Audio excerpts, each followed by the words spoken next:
La entrevista de portada de hoy es con una persona que nosotros conocemos ya hace por lo menos 14 años, estimamos mucho, es ex viceministro de Minas, es el señor Pedro Gamio, quien ha tenido la gentileza de aceptar nuestra invitación. Buenas noches y bienvenido, Pedro. Buenas noches, Óscar, a tus órdenes. En estos días, esta semana, hemos asistido, ¿no es cierto?, a la designación del nuevo ministro de Energía y Minas en reemplazo del censurado Rómulo Mucho. Y queríamos que compartas más bien con nosotros tus opiniones sobre lo que demanda de esfuerzo este sector que tú conoces bien, Pedro. Para empezar, ¿cuáles crees que son los principales retos que el nuevo ministro de Energía y Minas deberá enfrentar más allá del tema del reinfo, la formalización minera y de la crisis financiera que está atravesando Petroperú? Hablando específicamente de minería, el nuevo ministro tiene experiencia en tratar los temas sociales, que son un punto, creo yo, relevante en la minería peruana. Grandes proyectos no se han hecho por problemas de la mejor vinculación con la población de la zona de influencia de los proyectos. Yo creo que el nuevo ministro, tengo el gusto de conocerlo y de saber de su honestidad y capacidad profesional, creo que va a enfrentar con especial ahínco ese aspecto, porque el Perú está viviendo una circunstancia muy importante. Estamos en medio de la cuarta revolución industrial y Perú, en números de reservas probadas de cobre, por ejemplo, debería estar en el primer lugar en el mundo. Y no lo estamos por un problema de gobernabilidad, de no saber entendernos entre peruanos. Creo que Jorge Montero va a poner alma, corazón y vida para buscar ese entendimiento, porque todos pueden ganar. Y lo más importante, obtener recursos para que la gran brecha que hoy tiene que ver con desnutrición, anemia, para empezar, también salud, también educación y también seguridad puedan darnos una respuesta mejor de lo que hoy tenemos como dura realidad. Sí, sabíamos del conocimiento y la experiencia del nuevo ministro en el tema social, sobre todo el manejo de asuntos sociales, y eso la verdad es que nos entusiasma porque pocos ministros que han llegado a ese lugar tienen esa expertise, así que, y bueno, es un tema crucial, efectivamente, Pedro. Ahora, la solución... Pero necesita el soporte de todo el gobierno, claro, también de los sectores más conocedores de la minería peruana, porque es una alianza estratégica. Una sola persona no va a cambiar este escenario tan difícil, hay que sumar esfuerzos. Así es, totalmente de acuerdo. Ahora, hablando de eso, la solución a la minería ilegal, que es una de las papas calientes que él ha recibido, tiene que ser definitivamente integral, pragmática y no teórica. Se trata de 500 000 de peruanos que están trabajando en las MAPE, en las mineras artesanales y pequeñas mineras, minas, pero además que, claro, detrás del reinfo se agazapan, ¿no es cierto?, los delincuentes para aprovecharse de eso. Es bien complejo. ¿Tú crees que va a tener el tiempo suficiente? ¿Qué necesita el ministro para llegar a enfrentar este problema con eficacia? Es muy complejo porque hasta el día de hoy no se ha usado tecnología moderna para separar el agua del aceite. ¿En qué sentido? Con tecnología moderna tú puedes tener una información precisa de los 10 o 20 camiones que están cruzando la frontera con Ecuador llevándose el oro del Perú, que no paga impuestos, que no respeta ningún protocolo, que deja las aguas de nuestros ríos contaminados, que hay hasta trata de personas, llegar a 12.000 millones de dólares de una actividad, y yo me pregunto, ¿el minero artesanal se está favoreciendo con esos 12.000 millones de dólares o quién se está llevando la parte más gorda de una riqueza que me recuerda aquella frase, ser piratas de tu propio país, ¿no? Eso hay que tenerlo muy claro. Con tecnología de punta puede tener rápidamente datos y confirmaciones de lo que se sabe, pero no se actúa, porque hay necesidad de voluntad política. Claro. Y del otro lado, generar un programa como no ha existido hasta el día de hoy, que le asegure la compra del producto al que sigue las buenas prácticas, que tenga asistencia técnica, que tenga el soporte, áreas donde pueda trabajar, que haya una política de la pequeña minería como solamente han habido esfuerzos aislados.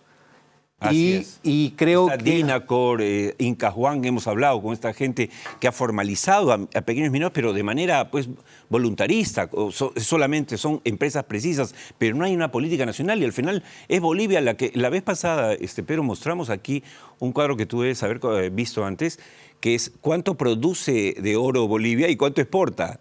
Y la diferencia pues es sideral. Entonces, ¿de dónde aparece el oro? Es peruano. Y voy más lejos todavía. Hay informes que Emiratos Árabes Unidos, Suiza, Canadá y China son compradores de parte de este oro. Hay que pedir apoyo internacional. Yo creo que Suiza, cuando tenga la exhortación del gobierno peruano de que aquí hay un problema que se parece a lo que ocurrió con el diamante en África. Hay que hacer que haya una corriente, una hoja de ruta para el diamante limpio. Exacto. Bueno, en el caso del oro también podemos lograrlo. Exacto. Yo creo que ese va a ser un punto de quiebre, porque le puede dotar al Perú de recursos que hoy son vitales. Totalmente de acuerdo. El otro tema, obviamente, es el tema de otra parte importante del ministerio, aparte de la minería, es el tema del petróleo y el caso Petroperú, que es el que le costó en parte la cabeza también a Rómulo Mucho. ¿Cómo ves ese problema? El tema de Petroperú es una historia complicada porque hay un hecho objetivo. Si Petroperú no recibía el apoyo de este decreto de urgencia, se veía por razones que tienen relación directa con la Ley General de Sociedades, la relación entre patrimonio y deuda, se veía obligado a quebrar. El decreto de urgencia ha sido un salvataje, pero ese salvataje financiero tiene que estar amarrado a una hoja de ruta que parta de algo que todavía no se ha hecho, que es poner las cuentas del principal deudor de Petroperú, que es el Estado peruano. Es decir, por ejemplo, Petroperú pagó la cuenta íntegra de la expropiación de Belco a la compañía de seguros AIG. Así es.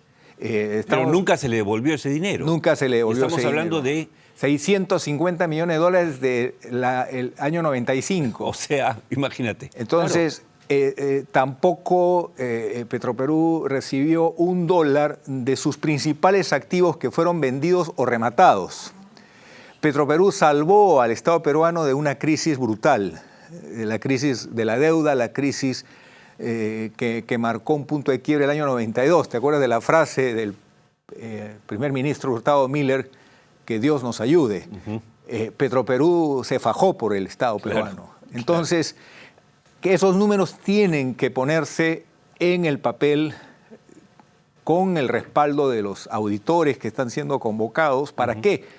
Para que se establezca cuánto ya ha recibido Petroperú y con cargo a los saldos pendientes, que son importantes, ver una salida que signifique, porque la orden de hacer una nueva refinería fue una orden política que Petroperú cumplió disminuido, totalmente reducido. Ya no era el Petroperú del año 80, del año 2000. No era el que tenía el 51% del mercado, era el que tenía el 14%. El año 2014 Petroperú era una empresa que no tenía Axtring, la cabeza de la industria. Así es. Era una empresa que había vendido la refinería más moderna, que era Pampilla, que inauguró el presidente Belaúnde. Así es.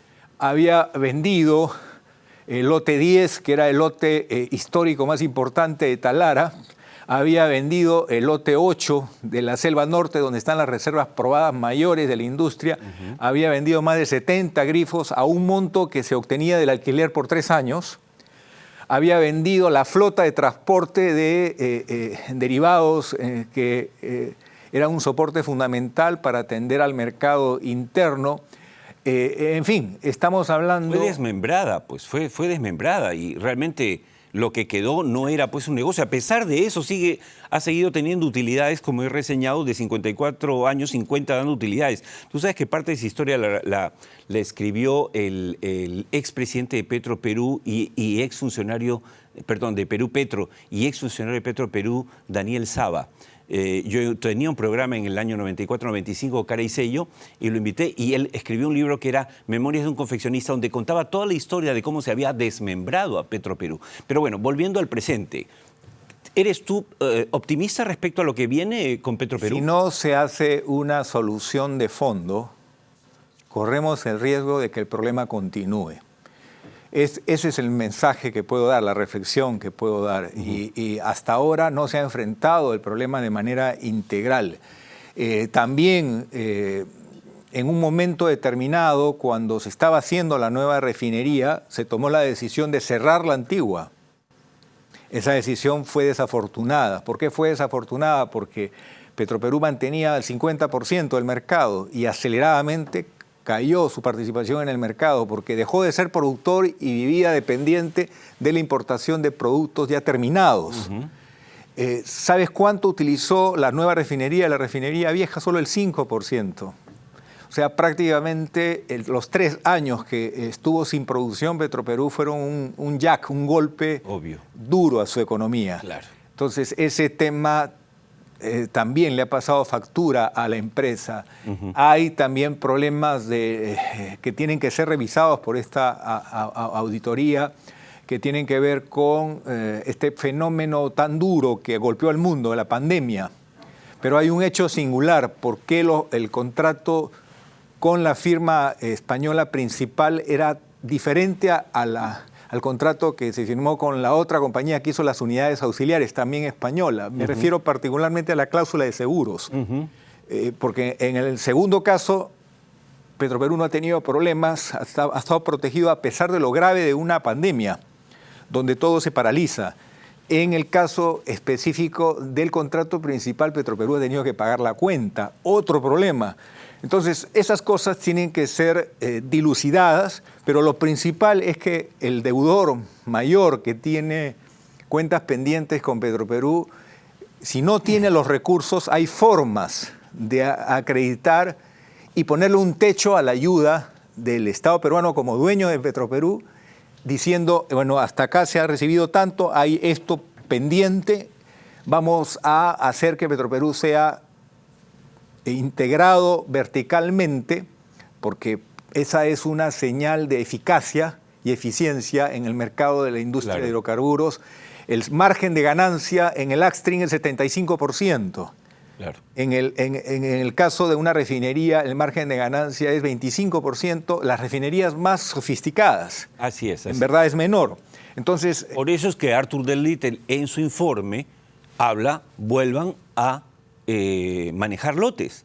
Pero sí no me parece bueno concentrarse en la discusión en lotes pequeños, que no son significativos, sino más bien en una solución que implique que se reactiva... El 192, por ejemplo. Se reactiva el 192, se activa el 64, donde lamentablemente Petroperú no ha podido conseguir en más de 10 años un socio importante. Ahí el Estado peruano, a través de Perupetro, debe ayudarlo. Exacto. Porque hay una producción importante y mientras el petróleo tenga un rol en la economía mundial, el Perú no puede darse el lujo de tener reservas probadas y no explotarlas. Sin actividad. Totalmente de acuerdo. Pero tiene que sanearse también los problemas de planes de cierre, que sí, claro, en minería es plan de cierre, en la regulación de hidrocarburos es plan de abandono. Claro, habla de los pasivos. Porque hay compañías que se han ido sin cumplir con el compromiso ambiental. Entonces, en el Perú ocurre algo que llama la atención, que una empresa pueda abandonar un área con aceptación de una determinada dependencia del Estado peruano sin que la norma exija que haya constancia de cumplimiento del plan de abandono o cierre. Ese es un error. Sí, claro. Porque al final, ¿quién asume el Estado peruano y todos los peruanos? Entonces, eso hay que corregirlo. Hay que pedirle a quien ha venido sacando utilidades de un área, señor, honre su compromiso.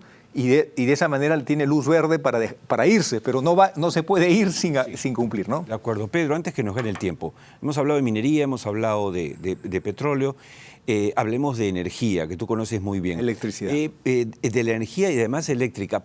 en este programa repetimos desde hace 3 años el crecimiento, el cambio de la matriz energética, impulsa el cobre se necesitan abrir todas las minas de cobre del mundo, y igual es deficitario, etc. Pero para hacer eso, no olvidemos que se necesita más energía eléctrica, específicamente. Entonces la minería peruana, para poder lograr echar a andar todos los proyectos que tiene, también necesitaría. Y resulta que los expertos nos dicen que estamos entrando a una suerte de estrés eléctrico. ¿Qué deberíamos hacer? Tú que conoces el sector. Este nuevo año que empieza en pocas semanas, sí, ya marca un cruce de la oferta y la demanda.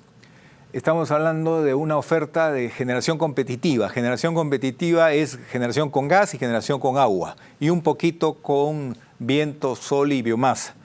Entonces, el Perú se está quedando sin un precio competitivo de la generación eléctrica. ¿Y quién es el principal cliente?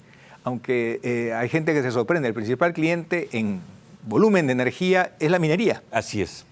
Pero también estamos los usuarios de a pie. Por supuesto. 8,5 millones de clientes en el Perú. Entonces, si no planificamos, si no ayudamos a que las reglas de juego permitan que el Perú se alinee con lo que está ocurriendo en el mundo, hace ya buen tiempo que hay un cambio, están estas nuevas tecnologías ayudando gradualmente a defender las economías de las personas, de las empresas, y también a reducir la contaminación, porque quien produce cobre en el Perú y lo vende al mundo dice: me piden huella de carbono neutral. Así es.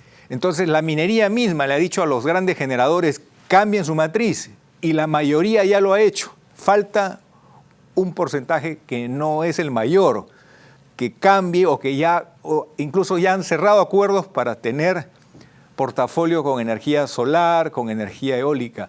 Entonces hay necesidad de incorporar en el marco regulatorio peruano el reconocimiento que también la energía solar existe, que debe tener una potencia, capacidad instalada es la potencia, aunque sea mínima, la más baja de todas, pero que le permita competir. ¿Para qué? Para entrar a la cancha y en lugar de generar con diésel a costos que pueden llegar a $200 megavatio hora, seguir generando a precios competitivos e incluso obteniendo graduales mejoras en los precios gracias a un gradual ingreso de la energía solar, que hoy, gracias al mercado conquistado principalmente por China, los equipos han venido bajando 20% por año. Así es. Perú tiene que hacer valer esta oportunidad. Si no lo hace, los proyectos mineros, que Perú tiene una característica frente a otros países mineros: el costo de la energía tiene un porcentaje bajo.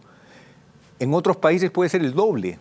Así de grande es la diferencia. Chile está creciendo, además. O sea, no podemos desaprovechar esa oportunidad. Por cierto, tocaba el tema porque es clave. A la hora que hablamos, oye, que abran las minas. Sí, pero ¿y cómo vas a operar? Necesitas más electricidad. Y es más, la evidencia, lo que digo, es que el ciclo expansivo más importante que tuvimos del año 2003 al 2013, no es cierto que solo los valores altos de los minerales por piloto automático permitieron eso. No, fue gracias a la generación con gas, que llegó a tiempo, que el Perú pudo reducir a la mitad la pobreza, que hoy lamentablemente por los problemas que tú conoces se había reducido de 40 a 20% la pobreza, ahora estamos de nuevo en 38%. Entonces, la buena gestión del Estado y un trabajo articulado con la empresa privada, con la academia, son fundamentales. No podemos dejar a los últimos de la clase la tarea de hacer país. De acuerdo.